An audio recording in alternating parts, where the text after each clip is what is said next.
Subscribe to Infidelity Tales Lab for more stories. Now, let's begin this one. Chapter 1. Underestimated. Adrian Foster had learned early in life that being underestimated was the greatest advantage a man could have. Growing up in the foster system after his parents died in a suspicious house fire when he was 8, he'd watch social workers, teachers, and potential adoptive families write him off as damaged goods. He'd use their dismissal to educate himself, to observe, to plan. Now, at 32, he ran a modest contracting business in Millbrook, a small town where the Richards family had controlled everything for 3 generations.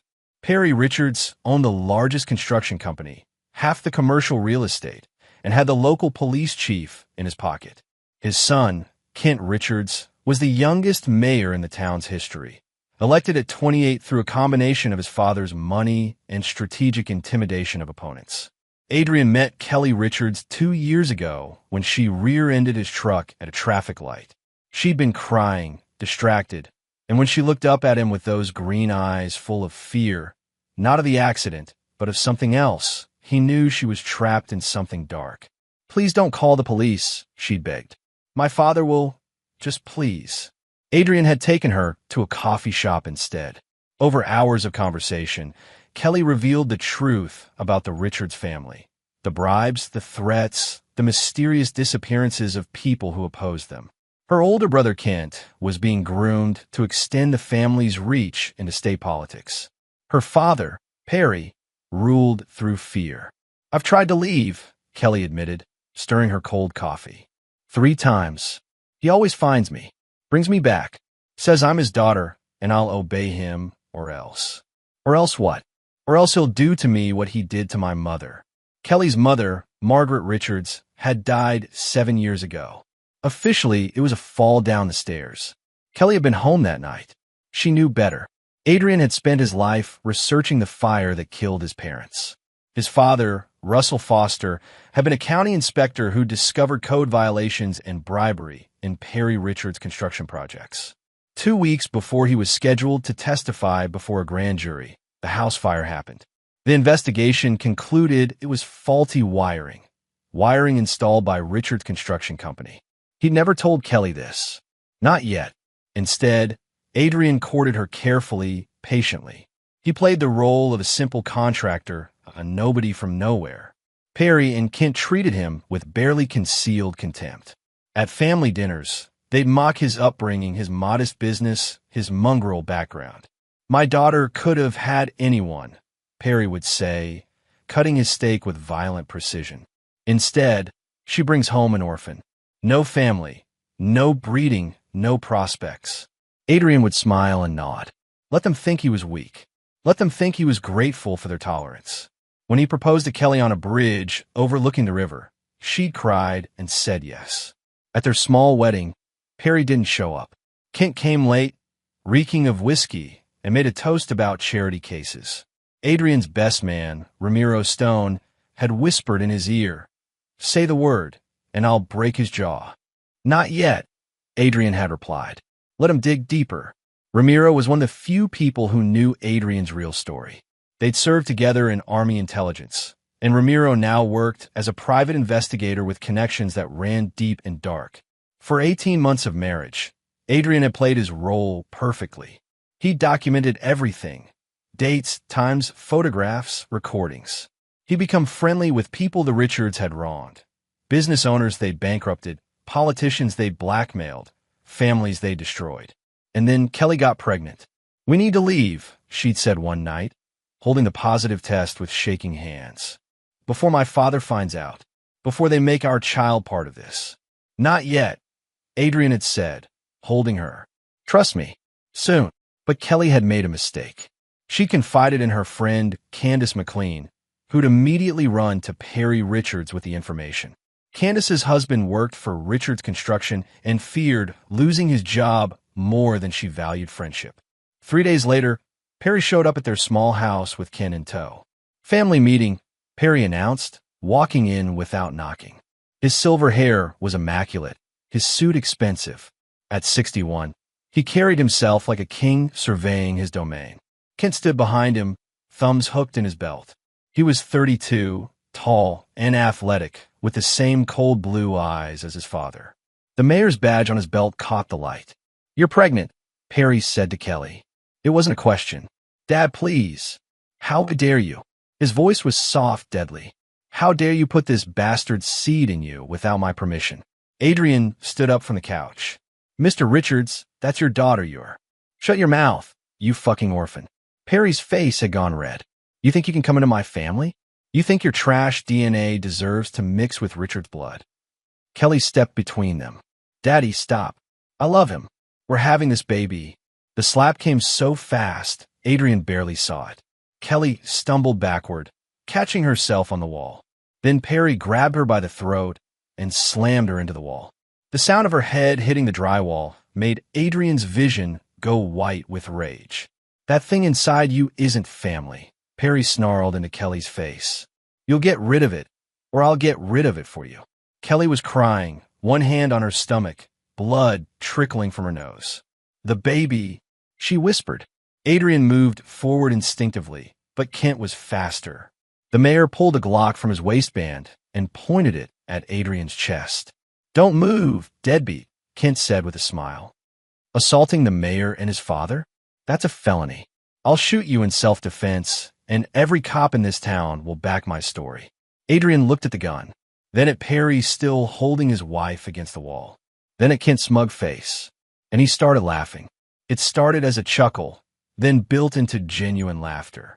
Adrian doubled over, hands on his knees, laughing so hard tears came to his eyes. "The fuck is wrong with you?" Kent demanded, confusion replacing his confidence. Adrian wiped his eyes and pointed past them to the front door, which was now open. "Gentlemen," he said between laughs, "I believe you have visitors." Kent turned, and his face went white. Perry released Kelly and spun around. Standing in the doorway were 6 people, 4 federal marshals in tactical gear, a woman in an FBI windbreaker, and a man in an expensive suit carrying a briefcase. But it was the 7th person who stepped through the door that made Perry Richards' face go from white to gray. Rodney McCall, the United States Attorney for the Western District, walked in and looked around the room with cold satisfaction. "Perry Richards, Kent Richards," he said formally. "You're both under arrest for racketeering, conspiracy to commit murder, bribery of public officials, and about 17 other felonies we've been documenting for the past 18 months. Adrian walked over to Kelly and gently guided her to sit on the couch. He kissed her forehead where a bruise was already forming.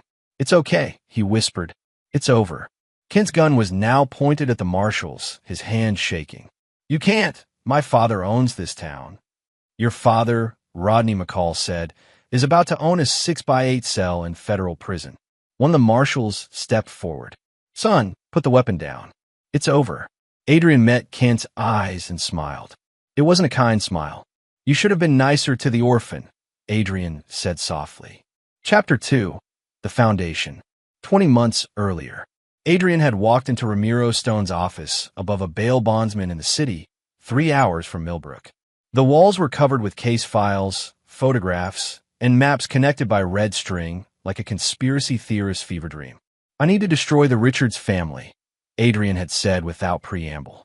"Legally, completely, and permanently." Ramiro leaned back in his chair, studying his old friend. "You fell in love with the daughter. She's not like them. They never are. Until they are." Ramiro pulled out a bottle of bourbon and 2 glasses. "But I looked into her. She's clean. Tried to run from Daddy 3 times. He's got her on a leash." Adrian sat down and took the offered drink.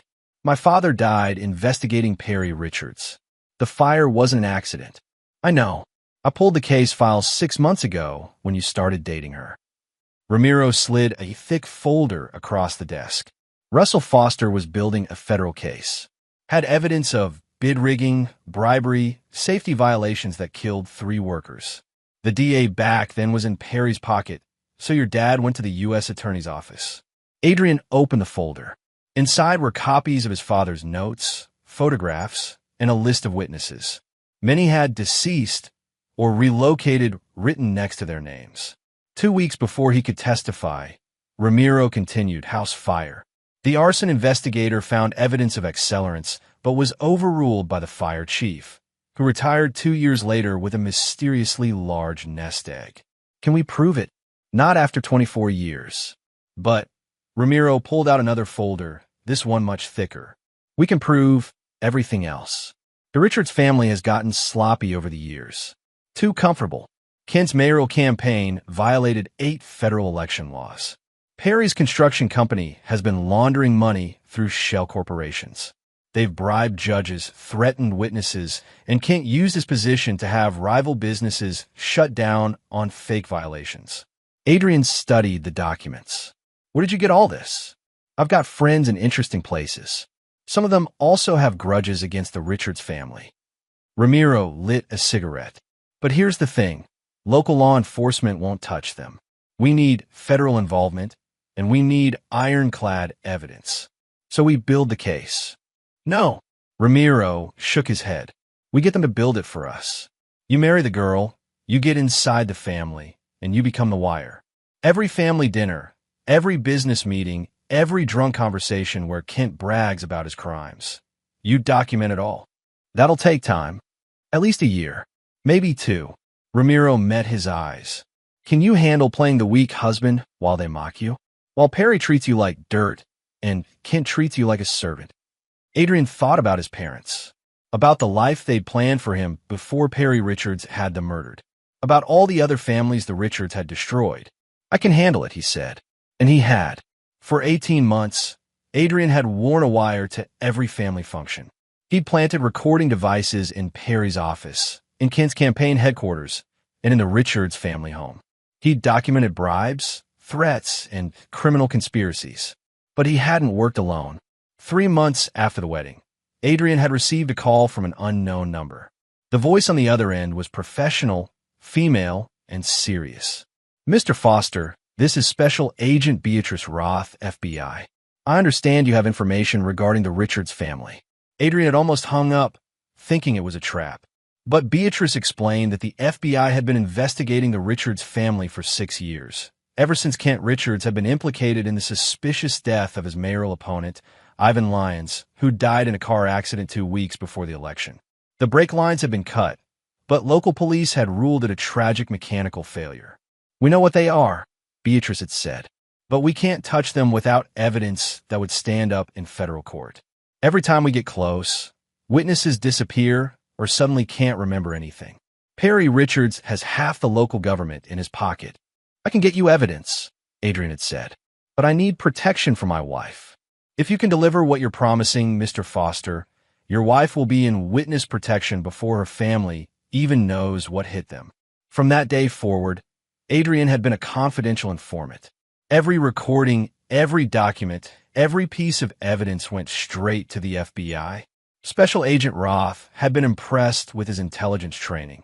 He knew how to collect evidence, how to avoid detection, how to document chain of custody. But the investigation had expanded beyond just the Richards family. Adrian's recordings had captured conversations with judges, police officers, state representatives, and business owners, all part of the corruption network Perry had built over 3 decades. U.S. Attorney Rodney McCall had personally taken over the case. He was a bulldog who'd built his reputation on taking down organized crime families and corrupt political machines. When he reviewed Adrian's evidence, he called it the most comprehensive documentation of municipal corruption I've seen in 20 years. The plan had been to wait until they had enough evidence to guarantee convictions on all major charges. They were close, so close, when Kelly got pregnant. Adrian had known it would accelerate everything.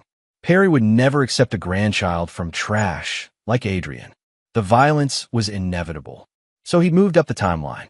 He told Agent Roth that Perry was likely to react violently when he found out about the pregnancy. They'd place surveillance on the house and assign marshals to be ready to move in at the first sign of assault. What Adrian hadn't expected was for it to be this violent, this fast. When Perry's hands wrapped around Kelly's throat, when he saw the blood from her nose, when Kent pulled that gun, Adrian had been ready to kill them both with his bare hands. Federal case be damned. But justice was sweeter and cleaner. Chapter 3, The Reckoning. The marshals had Kent on the ground in seconds, gun kicked away, hands cuffed behind his back. He was screaming about police brutality, about his rights, about how his father would make them all pay. Perry Richards stood frozen, his face ashen. For the first time in his life, he had no power, no leverage, no escape route. "This is a mistake," Perry said, his voice trying to reclaim its authority. "I don't know what lies you've been told, but we have recordings," Agent Beatrice Roth said, stepping forward with a tablet. She pressed play. Perry's voice filled the room. "I don't care if you have to burn down his store with a minute. Santiago Moyer thinks he can oppose me in this town? Make him disappear." Then Kent's voice, "Dad, we can't keep killing people every time. We can do whatever the fuck we want. Who's going to stop us? The police? I own them. The judges? I own them too. This is our town, son. Our kingdom." Perry's face went from ash to crimson. That's taken out of context. "We have 47 hours of recordings," Rodney McCall said, opening his briefcase and pulling out a thick document. "We have financial records showing you laundered over $30 million through shell corporations. We have testimony from 12 witnesses detailing the bribery, extortion, and murder-for-hire schemes. We have enough evidence to put you away for the rest of your natural life." One of the marshals moved forward with handcuffs. Perry jerked back. "You touch me, and I'll have your badge." "Dad!" Kelly's voice cut through the room.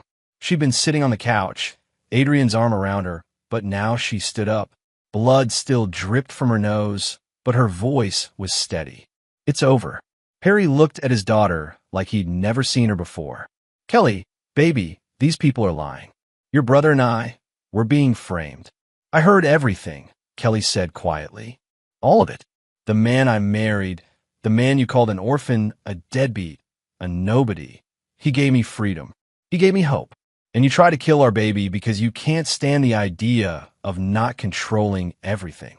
I was protecting you." Perry roared. "This man is using you. Can't you see? The only people who ever used me were you and Kent," Kelly said. Tears were streaming down her face now, but her voice remained strong. "Mom knew it too. That's why she tried to leave. That's why you killed her." The room went silent. Perry's face twisted with rage and something else. Guilt, perhaps, or fear that his darkest secret had been spoken aloud. "You fell," he whispered. "Your mother fell down the stairs." "I was there," Kelly said. "I was 12 years old, and I saw you push her. I saw her try to grab the railing. I saw you kick her hand away. I've spent 15 years being too afraid to say it out loud, but I saw it, Dad. I saw you murder her." Agent Roth was writing quickly in her notebook. "Miss Richards, are you willing to testify to that under oath?" "Mrs. Foster," Kelly corrected, her hand finding Adrian's. "And yes, I am." Perry lunged at his daughter, but the marshals were faster. They had him on the ground, cuffed, in less than 3 seconds. He was screaming obscenities, threatening everyone in the room, promising that they'd all pay. Kent, still on the floor, had gone completely silent. His mayoral dreams, his political future, his freedom, all of it was evaporating before his eyes. "Get them out of here," Rodney McCall ordered. As the marshals dragged Perry and Kent Richards out of the house, Perry screamed back at Adrian. "You think you've won? You think this is over? I'll be out in a week. I have connections. I have money." Adrian walked to the doorway and looked down at the man who'd murdered his parents. "No," Adrian said softly. "You had connections. Past tense. See, every person you bribed, every judge you owned, every cop you controlled, they've all been offered immunity in exchange for testimony. Your kingdom is built on fear, Mr. Richards. And once people stop being afraid of you, kingdoms fall pretty fast." He crouched down so he was eye level with Perry. "My father, Russell Foster, tried to stop you 24 years ago. You had him killed. Burned him alive in his home with my mother. I was 8 years old, and I spent 24 years planning this moment." Perry's eyes went wide with recognition and terror. "Russell Foster was my father," Adrian confirmed. "And every single day you spent thinking you got away with it was a gift. Because I used that time to study you, to document you, to build a case so airtight that not even your expensive lawyers will be able to find a crack in it." Adrian stood up and looked at the U.S. attorney. "Mr. McCall, I believe you mentioned 17 felonies?" 18 now, with Mrs. Foster's testimony about her mother's murder, Rodney McCall said with satisfaction. Possibly 19 when we finish analyzing the financial records. Adrian smiled. Sounds like a long prison sentence. Federal maximum security, McCall confirmed. Both of them. No parole possibility for at least 30 years. They dragged Perry Richards out, still screaming threats that now sounded hollow and desperate. An hour later, the house was finally quiet. Adrian sat on the couch with Kelly, holding eyes to her bruised face while a paramedic checked her vitals and the baby's heartbeat. Your baby's fine, the paramedic said, but you should see your OB/GYN first thing Monday, just to be safe. And you want to get that bruise looked at properly. After everyone left, Kelly turned to Adrian. How long have you known? About your parents? Since I was 15. A social worker let it slip that the house fire was suspicious. I spent the next 17 years researching, planning. He touched her face gently. And then I met you, and suddenly it wasn't just about revenge anymore. It was about saving you too. You used me, she said quietly. At first, yes, Adrian admitted. I'm not going to lie to you. I approached you because you were a way into the family. But then I fell in love with you. The real you, not the Richards princess they try to make you. And everything I've done since then has been to protect you and give you freedom. Kelly was quiet for a long moment. I should be angry. I should hate that you manipulated me. I'd understand if you did. But I don't. She leaned her head on his shoulder. You gave me the one thing I've wanted since I was 12 years old, justice for my mother. And you gave me freedom from them. That's more than anyone else has ever done. Adrian held her close. What do you want to do now? I want to leave this town, Kelly said. I want to go somewhere they've never been, where nobody knows the Richards name. I want to raise our baby in a place where corruption and fear don't rule everything. Can we do that? Agent Roth has already offered us witness protection if we want it, Adrian said. New names, new location, fresh start. But I think we should stay, Adrian said. This town has been under the Richards' thumb for 30 years. Businesses they bankrupted, families they destroyed, people too afraid to live freely. Someone needs to help rebuild. And I've got the evidence to take down everyone in the corruption network. Judges, cops, politicians. We could actually make this town clean again. Kelly looked up at him. You want to stay in Millbrook? After everything. I want to finish what my father started, Adrian said. But only if you're with me. If you want to leave, we leave tonight and never look back. Your choice. Kelly thought about her mother, about all the other victims of the Richards family, about the life her child could have in a town finally free from tyranny. We stay, she said. We fight. We rebuild. But, she smiled slightly, we get a new house first. I'm not raising our baby in a place where my father assaulted me. Adrian kissed her forehead. Deal. Chapter 4, Empire's End. The next morning, Adrian woke to find their small house surrounded by news vans. The arrests of Perry and Kent Richards had exploded across every media outlet in the state. The mayor and the town's most powerful businessman taken down in a federal corruption probe. It was the kind of story that dominated headlines. Adrian had turned off his phone after receiving 200 calls and texts. But when he turned it back on, one message caught his attention. This is Ramiro. Turn on Channel 7. You're going to like this. He found Kelly in the kitchen, making tea with a bag of frozen peas held to her cheek. She looked exhausted, but somehow lighter, as if a weight she'd carried for years had finally lifted. News? She asked, gesturing to his phone. Adrian turned on the TV. Channel 7 was showing footage of police raids across Millbrook. The cheer-in read, Federal agents execute warrants in multi-agency corruption investigation. The reporter, a young woman named Candace Stevens, was speaking from outside the courthouse. Over 20 arrests so far this morning. Sources tell us that Judge Pablo McNeil, Police Chief Randall Clark, and at least 7 officers are in custody. FBI agents have also raided City Hall, the tax assessor's office, and several local businesses believed to be connected to what they're calling the Richards organization. The screen cut to Rodney McCall at a press conference, the U.S. Attorney's seal behind him.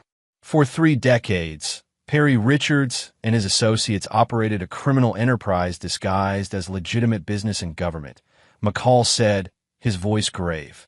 They bribed public officials, rigged bidding processes, extorted business owners, and murdered at least 4 people that we've been able to confirm. Today, with the help of a confidential informant whose courage cannot be overstated, we've begun to dismantle this organization. A reporter shouted a question. Can you tell us who the informant is? I can tell you that this person risked everything to expose corruption that had infected every level of municipal government, McCall replied.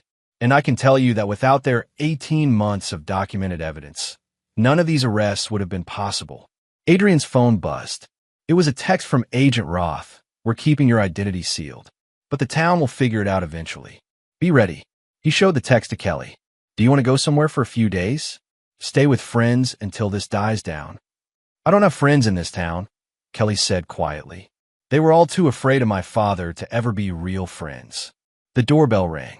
Adrian checked the security camera, another upgrade he'd quietly installed months ago, and saw 2 people he recognized. He opened the door. Santiago Moyer stood on the porch, his wife Patty beside him. Santiago owned a small restaurant that the Richards had tried to force out of business 3 years ago. They'd sent health inspectors, created fake code violations, and eventually had thugs vandalize the place. Santiago had held on through sheer stubbornness. Adrian, Santiago said, extending his hand. We saw the news, and we wanted to say, thank you. I don't know what you mean, Adrian said carefully. The FBI had told him to deny everything publicly. Sure you don't, Patty said with a knowing smile. Either way, we wanted you to know that you've got allies in this town. Real ones. And if anyone gives you trouble, you call us. Throughout the day, more people came by. Business owners the Richards had threatened. Families they'd extorted. People who'd lived in fear for years and were now seeing justice. But not everyone was grateful. Around noon, Adrian's truck windows were smashed with a brick.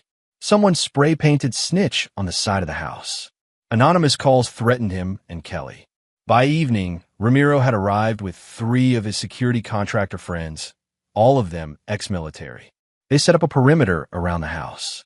You poked the beast, Ramiro said, checking the sight on his rifle. Every dirty cop, every corrupt businessman, every lowlife who profited from the Richards family, they all know their gravy train is over. Some of them are going to be stupid about it. How many are we talking about? Adrian asked. At least 30 people in this town made serious money from Richards' corruption, Ramiro said. 10 of them got arrested this morning. The other 20 are scrambling to hide evidence or make deals with the feds. But some of them are going to blame you. That night, Kelly couldn't sleep. She sat on the couch, staring at the boarded-up window, her hand resting protectively on her stomach. Is this worth it? She asked quietly. Staying here, I mean, if people are going to attack us. We've got protection, Adrian said. The FBI is taking this seriously. They've already assigned agents to watch the house. So I did something, Adrian continued. And I'm asking all of you to do something too. This town has been corrupt for 3 decades. It's going to take all of us to rebuild it. Hold your elected officials accountable. Support honest businesses. Stand up to intimidation. Because the Richards family is done, but the culture of fear they created won't disappear overnight. The crowd erupted in applause. After the meeting, dozens of people approached Adrian to shake his hand. But one man hung back, waiting until the crowd cleared. His name was Noel Harvey, and Adrian recognized him from the recordings. He'd been Perry's accountant. Mr. Foster, Noel said nervously. I need to talk to you. In private. They went outside. Noel was sweating despite the cool evening air. The FBI offered me a deal, Noel said. Immunity for testimony. But there's something they don't know. Something I haven't told them. What? Perry has a safety deposit box at the bank in the city. It's got cash, documents, evidence of crimes that aren't part of the federal case. Including, Noel paused, including proof that he murdered your parents. Photos of the arson scene before the official investigation. Instructions he gave to the guy who set the fire. All of it. Adrian's heart was pounding. Why are you telling me this? Because I kept the books for Perry for 15 years, and I watched him destroy lives, Noel said. I was too much of a coward to stop him. But maybe I can give you closure. The box is under the name Owen Mooney. It's an alias he used for illegal transactions. The key is hidden in his office at the construction company, behind a false panel in the wall. I can tell you exactly where. Tell the FBI. I will. But I wanted you to know first. Noel looked at him with haunted eyes. I'm sorry I didn't come forward sooner. I'm sorry I helped him. I'm sorry for everything. Adrian studied him for a long moment. Tell the FBI everything. Testify truthfully, and maybe you can live with yourself. Noel nodded and walked away. Adrian called Agent Roth immediately. Within 2 hours, FBI agents had raided Perry's office and retrieved the safety deposit box key. The next day, they opened the box and found exactly what Noel had described: cash, documents, and a folder labeled Foster Insurance, Perry's insurance policy in case anyone ever came after him for the murders. The folder contained photographs of the arson scene showing clear evidence of accelerants, written instructions to a hitman named Kirk Haas, and Perry's own notes about why Russell Foster needed to be eliminated. That's not what I meant. Kelly looked at him. I mean emotionally. Is revenge worth living like this? Adrian sat beside her. This isn't revenge. Revenge would have been me killing your father in that house and dumping his body in the river. This is justice. And yes, it's worth it because every person who comes to our door and says, "Thank you," is a person who can now live without fear. What about our baby? Do we want them growing up in a town where half the people think their father is a hero and the other half think he's a traitor? I think we raise them to know the difference between right and wrong, Adrian said. To stand up to corruption even when it's dangerous. To be strong enough to do what's right even when it costs them something. Kelly leaned her head on his shoulder. You sound like a good dad already. I had a good dad, Adrian said softly. For 8 years. But I remember what he taught me. That a man's character is defined by what he does when nobody's looking, and that courage isn't the absence of fear. It's doing the right thing despite being afraid. Your father would be proud of you. I hope so. Chapter 5, The Counterattack.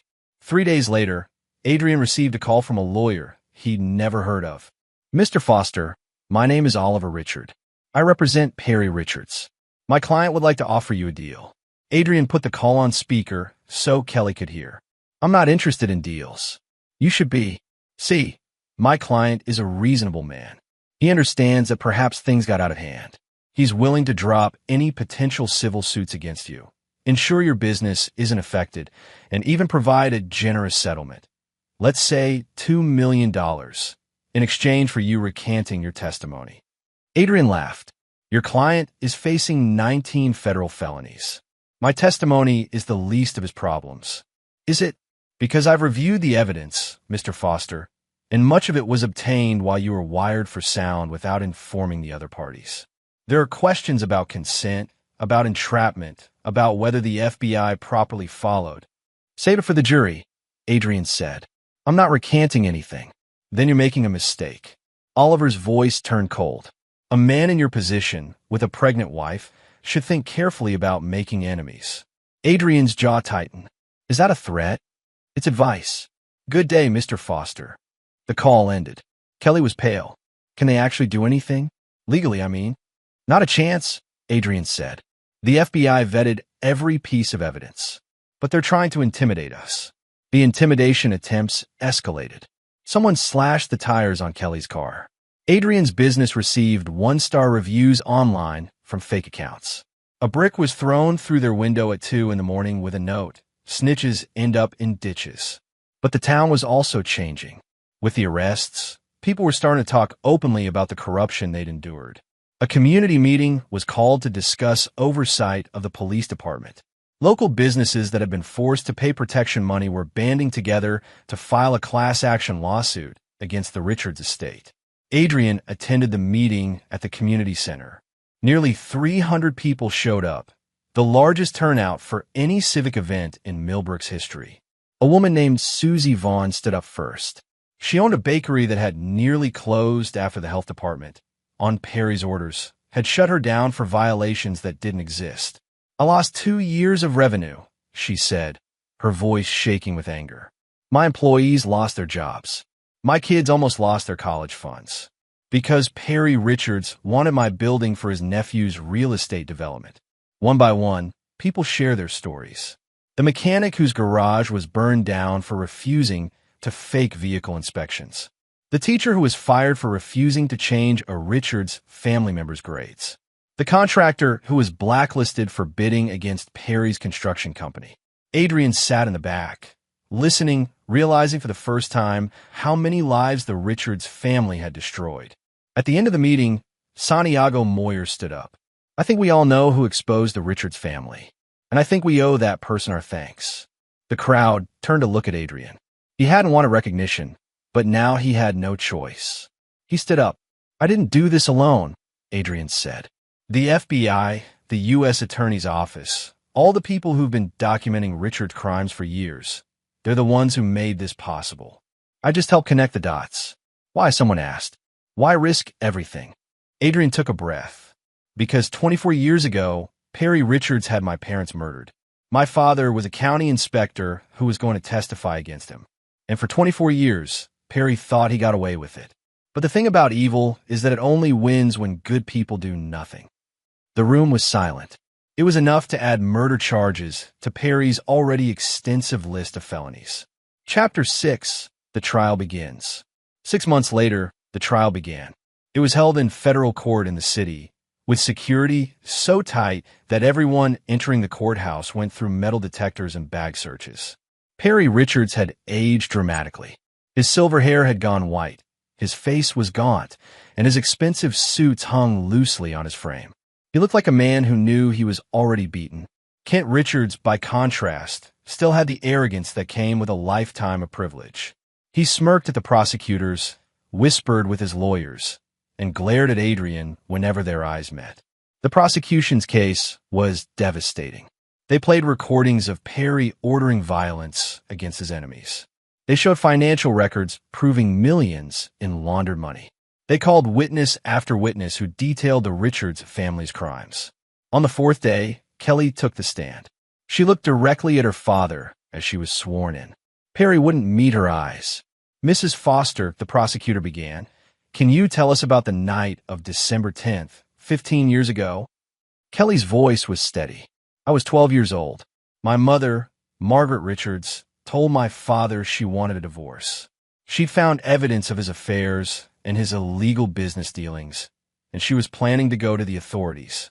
What happened next? They argued. My father followed my mother upstairs. I was in the hallway. Kelly's voice broke slightly. I heard them fighting. Then I saw my father push my mother down the stairs. She tried to grab the railing. He kicked her hand away. She fell all the way to the bottom. The courtroom was silent except for the sound of someone crying. One of the jurors, her hand over her mouth. Did you tell anyone what you saw? I tried, but my father told me it was an accident. He said if I told anyone the truth, I'd be taken away by social services and I'd never see my brother again. I was 12. I believed him. Kelly looked at Perry now. I was afraid of him. We all were. Perry's lawyer tried to discredit her testimony during cross-examination, but Kelly remained calm and consistent. The defense couldn't shake her. Adrian testified the next day. He walked through his 18 months of evidence collection, explaining how he documented crimes, recorded conversations, and worked with the FBI to build an airtight case. During cross-examination, Perry's lawyer went on the attack. Mr. Foster, isn't it true you married the defendant's daughter with the sole intention of destroying his family? I married Kelly because I love her, Adrian replied. Destroying the Richards criminal organization was a bonus. You infiltrated a family under false pretenses. I infiltrated a crime syndicate, Adrian corrected. And I did it legally with FBI oversight, following every applicable law. Your parents died 24 years ago. Isn't this entire case just your revenge fantasy? Adrian leaned forward. If I wanted revenge, Perry Richards would be dead. This is justice, and there's a difference. The trial lasted 3 weeks. The prosecution called 68 witnesses and introduced over 400 pieces of evidence. The defense tried to claim entrapment, illegal surveillance, and witness intimidation, but the judge dismissed every motion. On the final day of testimony, Rodney McCall delivered his closing argument. Members of the jury, this case is about power and corruption taken to their logical extreme. Perry Richards believed he was above the law. He believed that money and violence could solve any problem. He believed that anyone who opposed him could be destroyed. McCall walked over to the evidence table and picked up a thick binder. This binder contains the names of 17 people who opposed Perry Richards. 4 of them are dead. 6 left town after receiving death threats. The other 7 paid protection money or gave up their businesses. This is not civilization. This is a crime family masquerading as legitimate business. He turned to the jury. The defendant will ask you to see him as a respected businessman who made some mistakes. Don't be fooled. Perry Richards is a murderer, a racketeer, and a tyrant who used fear to control an entire community for 3 decades. Send him to prison for the rest of his life, and send a message that no one, no matter how rich or powerful, is above the law. Chapter 7. Verdicts. The jury deliberated for 6 hours. Adrian and Kelly waited in a small conference room with Agent Roth and Ramiro. Adrian held Kelly's hand, her pregnancy now obvious at 6 months.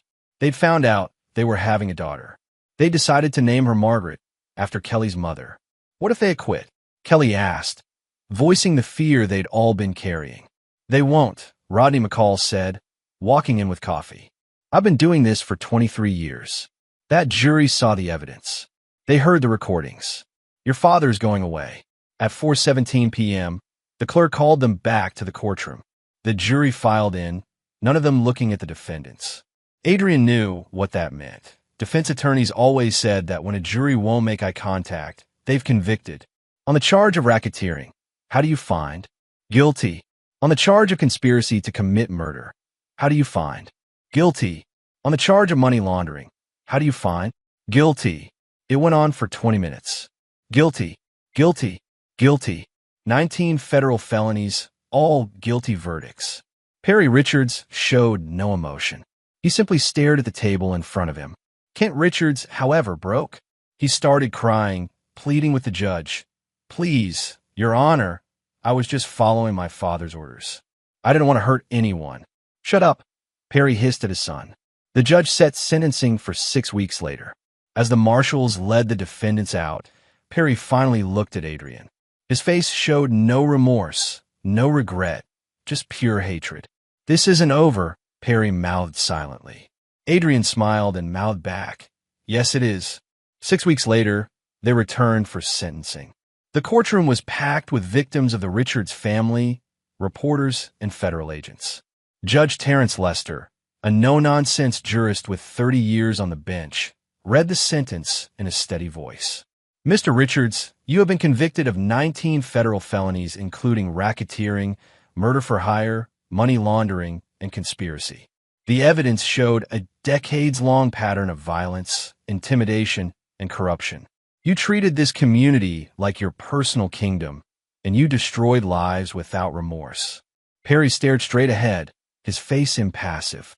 I hereby sentence you to life in federal prison without the possibility of parole. Additionally, I'm ordering the forfeiture of all assets obtained through criminal activity, which will be used to compensate your victims. Perry didn't flinch. Kent Richards was sentenced next, 45 years in federal prison, with parole possible after serving 35. As the judge pronounced sentence, Kent broke down completely, sobbing into his hands. Perry just looked away from his son in disgust. After the sentencing, Rodney McCall held a press conference on the courthouse steps. Today, justice was served. But this case isn't just about 2 men going to prison. It's about a community that was terrorized for 3 decades and is now free to rebuild. It's about victims who were too afraid to come forward finally getting justice. And it's about one man's courage in exposing a criminal organization. A reporter asked, "Can you confirm that Adrian Foster was your confidential informant?" McCall smiled. "I can confirm that Mr. Foster is a hero. He risked his life and his family's safety to expose corruption. This case wouldn't have been possible without him." Cameras turned to Adrian, who stood at the edge of the crowd with Kelly. "Mr. Foster, what do you want people to know about this case?" a reporter shouted. Adrian thought for a moment. "I want people to know that corruption only survives when good people stay silent. My father tried to stop Perry Richards 24 years ago, and it cost him his life. But his courage inspired me to finish what he started. If you see injustice, don't look away. Stand up. Speak out. Because evil only wins when we do nothing. Chapter 8. Rebuilding. Over the next year, Millbrook transformed. With the Richards family gone and their co-conspirators in prison or cooperating with authorities, the town held special elections. Santiago Moyer was elected mayor, running on a platform of transparency and ethical governance. The police chief position went to an outsider, a woman named Phyllis Gamble from the state police who had a reputation for integrity and zero tolerance for corruption. The FBI investigation had seized over $40 million in Richards' family assets. A federal judge ordered the money be used to compensate victims of their crimes. Businesses that had been bankrupted received restitution. Families who'd been extorted got their money back. The mechanic whose garage was burned down received enough to rebuild and expand. Adrian's contracting business grew. Without the Richards controlling all the major projects, there was finally fair competition for contracts. He hired 10 new employees, including several people who'd been blacklisted by Perry for refusing to participate in corruption. But the real change was cultural. People no longer looked over their shoulders before criticizing elected officials. Business owners didn't pay protection money. The newspaper, which had been cowed into silence for years, won a state press freedom award for its investigative reporting on the Richards case. Adrian and Kelly moved into a new house on the outskirts of town, a beautiful property with land where their daughter could grow up safely. They decided to stay in Millbrook after all, not because they had to, but because they wanted to be part of the town's rebirth. Margaret Maggie Foster was born on a sunny day in June. Adrian held his daughter for the first time and made her a silent promise that she would grow up in a town where justice mattered, where corruption was punished, and where doing the right thing was celebrated instead of feared. Kelly's recovery from her family's betrayal was slower. She'd started therapy to process the trauma of her childhood, her mother's murder, and her father's abuse. Some days were harder than others, but she was healing, and their love was stronger for having survived everything together. One evening, 6 months after Maggie was born, Adrian was sitting on the porch with Ramiro, watching the sunset. "You ever regret it?" Ramiro asked. "The whole plan, the danger, all of it." Adrian thought about his parents, about justice delayed, but finally delivered, about the community that was rebuilding itself into something better. "Not for a second," Adrian said. "This is what my father would have wanted. Not revenge, but justice. Not destruction, but renewal. Your old man will be proud." "I hope so." Adrian looked at his friend. "What about you? What's next?" Ramiro grinned. "Thinking about opening a security consulting business here in Millbrook. Seems like a town on the rise, needs people who know how to protect what matters. You'd fit right in." They sat in comfortable silence until Kelly came out with Maggie in her arms. "Someone wants to say goodnight to her daddy," Kelly said, handing the baby to Adrian. He held his daughter close, marveling at how something so small and perfect could exist in a world that had seen so much darkness. "You're going to grow up strong," Adrian whispered to Maggie. "Strong enough to stand up for what's right. Smart enough to know when to fight and when to forgive. And brave enough to do the hard thing when it matters most." Maggie yawned and closed her eyes, completely unconcerned with her father's promises. In her world, there was only warmth, safety, and love. Adrian looked up at Kelly, who was watching them with tears in her eyes. "We did it," she said softly. "We actually did it." "We did," Adrian agreed. "And now we get to live the life my parents never got to have. A life without fear. A life with justice. A life worth living." Chapter 9. The Final Message. 2 years after the sentencing, Adrian received a letter. It was from federal prison, and the return address made his heart stop for a moment. Perry Richards. He almost threw it away without reading it. But something made him open it. Maybe it was curiosity. Maybe it was the need for closure. The letter was brief, written in Perry's elegant handwriting. "Foster, I've spent 2 years in this cage thinking about what you did, about how you infiltrated my family, turned my daughter against me, and destroyed everything I built. You probably think you're a hero. But here's what you don't understand. You became exactly what you hated. You lied, you manipulated, you deceived people who trusted you. You married my daughter knowing you would betray her family. How is that any different from what I did? The difference between us isn't morality. It's just that you had the law on your side. Think about that when you're raising your daughter. Think about the kind of man you really are. Perry Richards. Adrian read the letter twice, then walked outside to the fire pit in his backyard. He held the letter over the flames, watching Perry's words burn to ash. Kelly came out to join him, Maggie toddling beside her with a toy truck. "What was that?" Kelly asked. "Your father's last attempt to get in my head," Adrian said. "It didn't work." "What did he say?" "That I'm just like him because I lied and manipulated to bring him down." Adrian watched the last of the letter crumble into nothing. "But he's wrong. The difference between me and him isn't the law. It's that everything I did was to protect innocent people and expose crimes. Everything he did was to hurt people and enrich himself. Intent matters. Justice matters. And love matters." He picked up Maggie, who grabbed his face with sticky hands. "Dada, that's right, baby girl," Adrian said, kissing her forehead. "Dada's here, and he always will be." Kelly leaned against him, and they stood together watching the last embers of Perry's letter fade to nothing. "Do you think he'll ever understand what he did wrong?" Kelly asked. "No," Adrian said honestly. "Men like Perry Richards never take responsibility. They always see themselves as victims, even when they're the perpetrators. That's why they keep hurting people until someone stops them." "And you stopped him."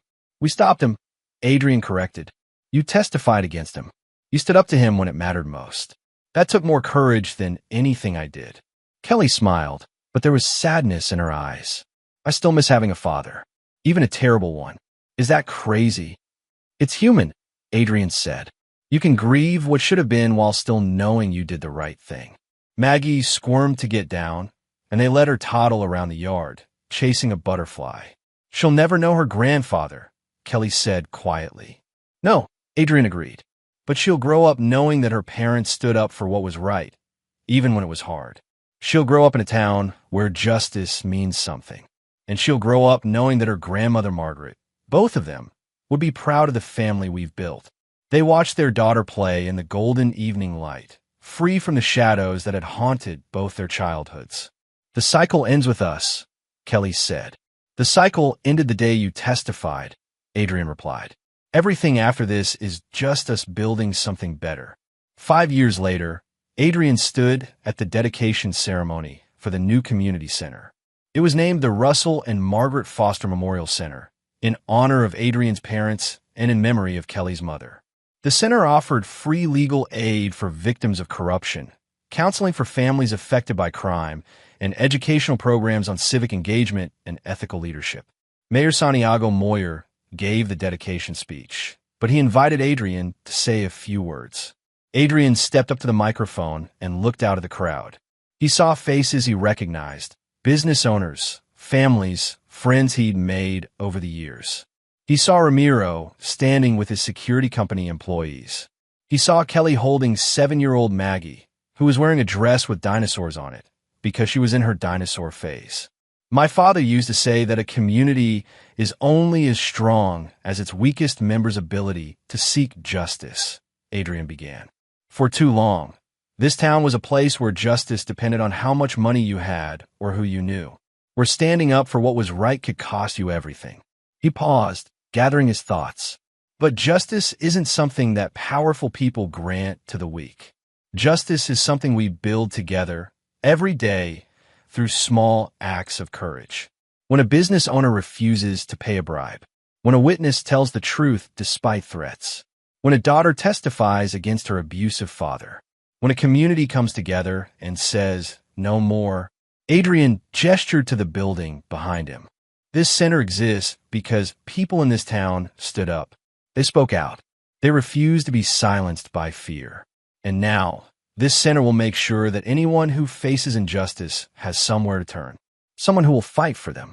Because that's what communities do. They protect each other." The crowd applauded, and Adrian stepped down from the podium. Later, as they were walking to their car, Maggie tugged on Adrian's sleeve.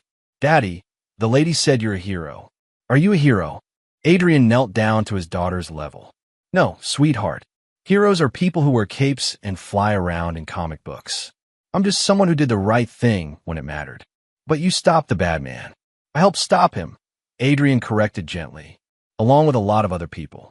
Your mommy, the FBI agents, the lawyers, the witnesses who testified. Heroes aren't real, Maggie. But courage is. And courage is just being afraid of something, but doing it anyway, because it's right. Maggie thought about this seriously. I want to be courageous. You will be, Adrian promised. I already see it in you. They drove home through a town that had transformed itself. New businesses lined Main Street. The courthouse had a new transparency policy. The police department had gone 2 years without a single corruption complaint. It wasn't perfect. Towns never are. But it was better. Fundamentally, significantly better. That night, after putting Maggie to bed, Adrian and Kelly sat on their back porch drinking wine and watching stars. Do you ever think about what your father wrote in that letter? Kelly asked. About whether you're different from him? Sometimes, Adrian admitted. But then I remember that the question isn't whether I'm different. The question is whether what I did made the world better or worse. And 300 people have been helped by the restitution fund. 20 corrupt officials are in prison. A town that lived in fear is now free. A little girl gets to grow up without ever knowing the terror you felt as a child. Adrian took Kelly's hand. Yeah, I think the world is better. My father used to say that the end justifies the means. He was wrong, Adrian said. The means matter just as much as the end. I didn't kill your father or your brother, even though I wanted to. I didn't fabricate evidence or frame them for crimes they didn't commit. I didn't become a monster to fight monsters. I used the law, I collected real evidence, and I let justice run its course. And that's the difference. That's the difference.